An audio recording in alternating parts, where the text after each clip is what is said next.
নমস্কার, আমার ছোট্ট ইউটিউব চ্যানেল নির্ভীক সংবাদে আপনাদের স্বাগত জানাই।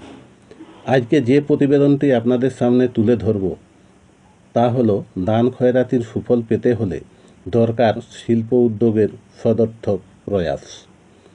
দেখুন, লক্ষ্মীর ভাণ্ডারের মতো দান খয়রাতির যেসব প্রকল্প চালু হয়েছে সেগুলি মূলত ইভিএম বাক্সে নিজেদের পক্ষে ভোট টানার একটা বিশেষ প্রকল্প বলেই মনে করা হয়। এই সব প্রকল্পের মধ্য দিয়ে সাধারণ মানুষের হাতে নগদ টাকা তুলে দেওয়ার যে রাজনীতি, সেই রাজনীতির উদ্দেশ্য একেবারে স্পষ্ট। ব্যাপারটা এরকম, ধার দেনায় রাজ্য ডুবে যাচ্ছে তো আমাদের দলের তাতে কী এসে যায়।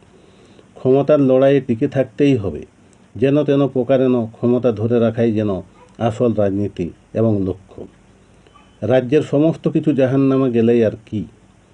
লক্ষ্মীর ভাণ্ডারের মতো প্রকল্পে নগদ টাকা দেওয়ার পিছনে ভোট টানার বিষয়টি যে নির্দিষ্ট করা থাকে সে বিষয়ে কারোর কোনো সন্দেহ নেই।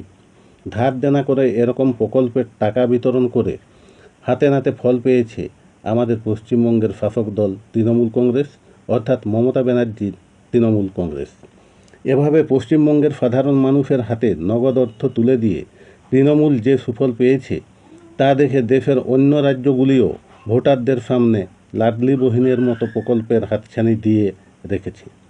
এই লাডলি বহিন প্রকল্পের হাত ধরে ভোটে নেমেছে মহারাষ্ট্র।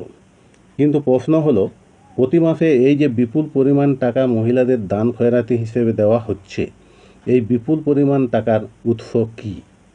যতদূর জানা গেছে, এই সব দান খয়রাতির সমস্ত টাকাই আসছে রাজ্যের ঋণের বোঝা থেকে, অর্থাৎ ঋণে দেনায় ডুবে চলেছে রাজ্য সরকার। সেদিক থেকে যে বিষয়টি আপনার আমার মতো সাধারণ মানুষেরও বুঝতে অসুবিধা হয় না, সেই বিষয়টি হলো রাজ্যের অর্থনৈতিক স্বার্থ ও মেরুদণ্ডটিকে বিসর্জন দিয়ে ক্ষমতাসীন দল এই সব দান খয়রাতি দিয়ে নিজেদের স্বার্থে কেবলমাত্র ভোট বৈতরণী পার হওয়াকেই বেশি করে প্রাধান্য দিচ্ছে। ঋণের পর ঋণ নিয়ে এসব দান খয়রাতি করার মাধ্যমে রাজ্যের অর্থনৈতিক স্বার্থ যে ক্ষুণ্ণ করা হচ্ছে, আপনার আমার এই ধারণা একেবারেই ভুল নয়। সম্ভবত এই কারণেই বা এই ধারণা থেকেই বামেদের একটি অংশ লক্ষ্মীর ভাণ্ডারকে উৎকোচ হিসেবে পুরোপুরি দেগে দিয়েছে। অর্থনীতিবিদরা বলছেন, দান খয়রাতি হিসেবে সাধারণ মানুষের হাতে নগদ অর্থ তুলে দেওয়াটা তখনই সার্থক হবে যখন সরকারের পক্ষ থেকে সফলভাবে শিল্প কারখানা গড়ে তোলার উদ্যোগ নেওয়া হবে। অর্থাৎ নগদ টাকা দিয়ে দিলেই হবে না, তার পাশাপাশি সরকারকে শিল্পের সফল উদ্যোগ গড়ে তুলতে হবে।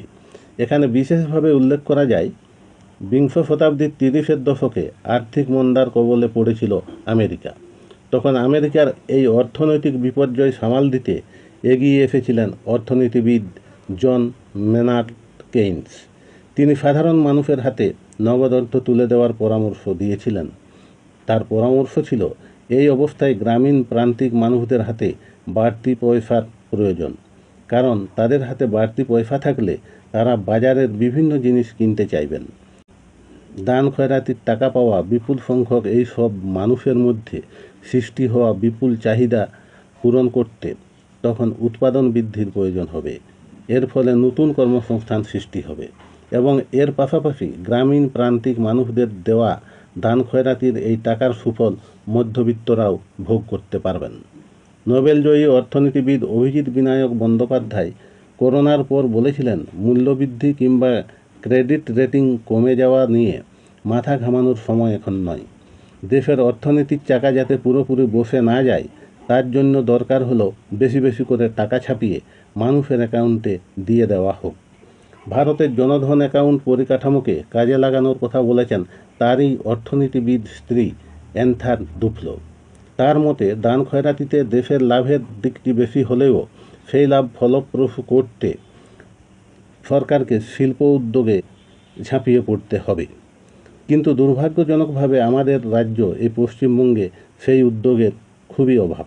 ভোট বাক্সের দিকে লক্ষ্য রেখে এখানে শুধু দান খয়রাতির টাকা দুহাতে বিলি করাই হচ্ছে। কর্মসংস্থান সৃষ্টির ক্ষেত্রে তেমন কোনো মাথা ব্যথা নেই, সদিচ্ছাও নেই। প্রতিবেদন ভালো লাগলে কমেন্ট করে জানাবেন। নমস্কার।